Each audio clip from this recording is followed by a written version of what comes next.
नमस्कार, मी Ranjana. Home cook Ranjana channel वरती आपल्या सर्वांचं पुन्हा एकदा मनापासून स्वागत आहे. आजची रेसिपी मी करणार आहे आंबोळी. ज्वारीच्या पिठाची आंबोळी इथे बनवणार आहे. फर्मेंटेशन करायची गरज पडत नाही. इन्स्टंट आंबोळी इथे आपण बनवू शकतो. दही नसेल तर तरी ताकापासून सुद्धा आपण आंबोळी बनवू शकतो. तर आज इथे मी ताजं ताक इथे दाखवणार आहे आणि ताज्या ताकापासून आंबोळी आपल्याला इथे बनवायची आहे. त्याचबरोबर आपण खाण्यासाठी चटणी बनवणार आहे. रेसिपी संपूर्ण बघा. इन्स्टंट आंबोळी आपली खूप छान होते. दही नसेल तर ताकापासून पण आंबोळी बनवता येते. चला तर मग रेसिपीला सुरुवात करूया. इथे बघा, इथे 8 दिवसाचं साचलेलं हे साईचं दही आहे आणि लोणी करायला अजिबात वेळ लागत नाही. फक्त रवी फिरवल्यानंतर हे लोणी तयार होतं. माझ्या चॅनल वरती मी लोण्याची संपूर्ण रेसिपी दिलेली आहे, तुम्ही जरूर बघू शकता. आणि दाणेदार तूप होण्यासाठी कडवताना आपण कशाचा वापर केलेला आहे, काय टाकलेला आहे, तर ते संपूर्ण रेसिपी तुम्ही बघू शकता. आणि हे लोणी फिरवण्यासाठी आपल्याला मिक्सरची गरज पडत नाही, फक्त रवी फिरवल्यानंतर हे लोणी तयार होतं. तर ही रेसिपी नक्की जरूर बघा. इथे आपण लोणी काढून घेतल्यानंतर ताक, आपलं ताजं ताक इथे आहे. तर या ताकाचा उपयोग करून आपण आंबोळी आज बनवणार आहोत. मस्त घट्ट ताक आपलं इथे तयार झालेलं आहे. आंबोळी बनवण्यासाठी मी इथे रेग्युलर आपण भाकरींसाठी वापरतो ते पीठ घेतलेलं आहे. 2 वाटी, मिडियम साईजची वाटी आहे. 2 वाटी मी ज्वारीचं पीठ घेतलेलं आहे. अर्धी वाटी घेतलेली आहे. इथे बारीक रवा आहे. याच वाटीने आपल्याला घ्यायचा आहे. इथे दही न घेता आपण इथे ताकाचा वापर करणार आहे.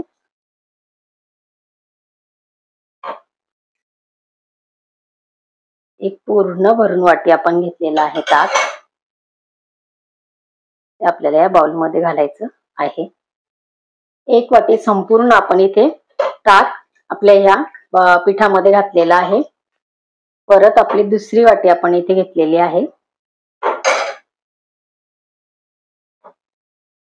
आपल्याला इथे व्यवस्थित आधी मिक्स करायचं आहे. दुसरी वाटी पण आपल्याला ही ताकाची इथे घालायची.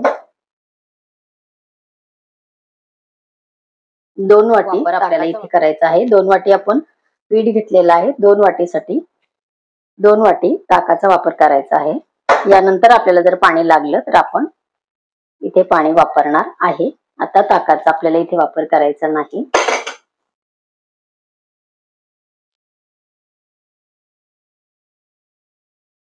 पाणी आपल्याला इथे किती लागणार आहे मी ते दाखवते. 1 वाटी आपण पाणी घेऊ. पाणी आपल्याला इथे किती लागणार आहे ते आपण बघणार आहे. पिठाची कन्सिस्टन्सी इथे कशी पाहिजे ते मी इथे दाखवणार आहे. मस्त मऊसूत आपल्या आंबोळ्या इथे तयार होतात.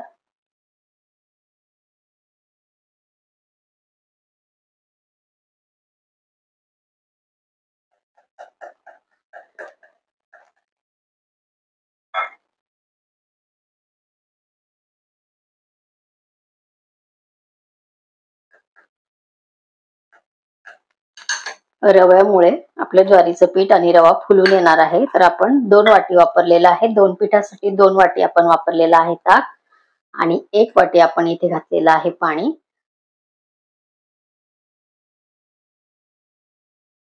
रवा आणि ज्वारीचं पीठ फुलून येतं छान. आपल्याला आता हे 20 मिनिटं बॅटर झाकून ठेवायचं आहे. 20 मिनिटासाठी छान झाकण लावून आपण हे बॅटर झाकून ठेवू. आपल्याला आता चटणी बनवायची आहे. चटणी मी इथे बनवणार आहे. त्यासाठी मी अर्धी वाटी घेतलेली आहे शेंगदाणे. शेंगदाणे खमंग भाजलेले आहेत. साल मी शेंगदाण्याची काढलेली नाहीये. ह्या आहेत कलरच्या मिरच्या. तर ह्या घेतलेल्या आहेत मी 5. त्यांनी फक्त लाल कलर येतो, तिखट ह्या मिरच्या नाही. आणि ह्या घेतलेल्या आहेत तिखट मिरच्या. त्या भरपूर तिखट मिरच्या आहेत, पण ही चटणी स्पायसी थोडीशी चांगली लागते. तर तुम्ही चटणी तिखट किती पाहिजे ते तुमच्या आवडीप्रमाणे घ्या. 7-8 इथे लसणाच्या पाकळ्या घेतलेल्या आहेत. आणि स्वीटकॉर्नचा वापर आपल्याला चटणीमध्ये कुठे करायचा आहे ते मी नंतर सांगणार आहे. तर आता ह्या मिरच्यांचे मी तुकडे करून घेते आणि व्यवस्थित मला ह्या मिरच्या भाजून घ्यायच्या आहेत. शेंगदाणे आपले भाजलेले आहेत. ही चटणी अतिशय छान होते. या आंबोळी बरोबर ही चटणी मस्त लागते. एखाद्या वेळेला नक्की ट्राय करा.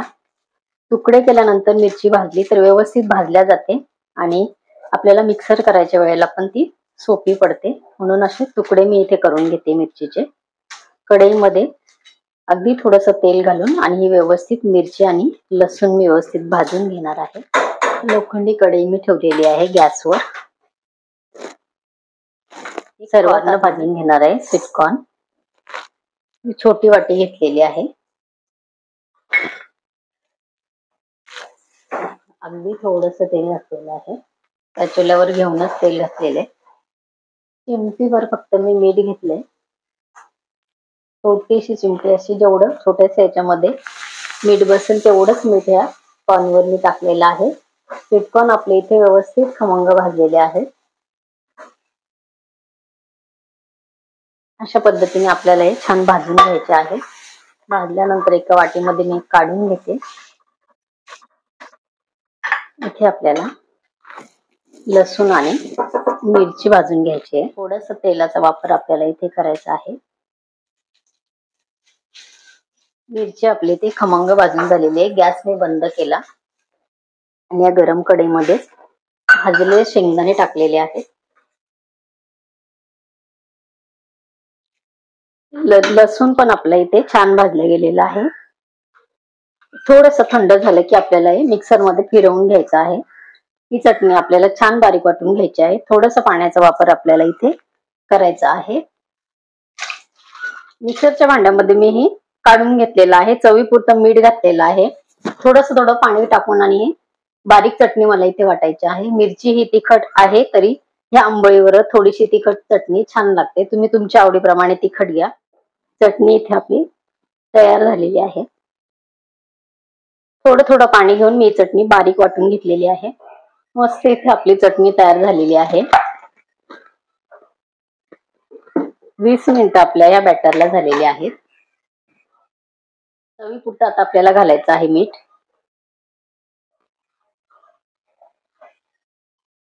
दोन चिमटी इथे घ्यायचा आहे. बेकिंग सोडा फक्त 2 चिमटी घेतलेला आहे. व्यवस्थित आपल्याला हे मिक्स करायचंय.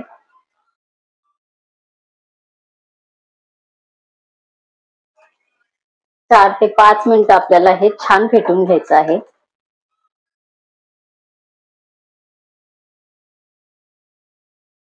गॅसवर मी ठेवलेला आहे पॅन. स्पॅच्युलाच्या साहाय्याने थोडंसं मी तेल लावून घेणार आहे.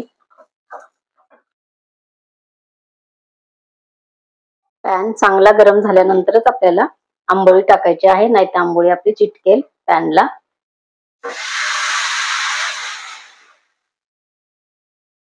मला हवी तशी मोठी, जाड, थोडीशी किंवा छोट्या, तुम्ही जशा आकाराच्या हव्या तशा आकाराच्या इथे आंबोळ्या बनवून घेऊ शकता.